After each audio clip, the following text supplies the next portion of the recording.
everyone, welcome to Gaming Explained.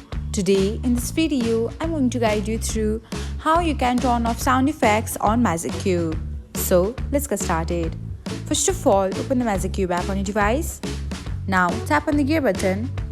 Then tap on the sound effects if the tick mark shows up just before it.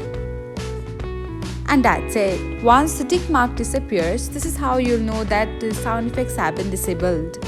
Thanks for watching. Don't forget to subscribe to our channel so that you'll never miss another gaming update.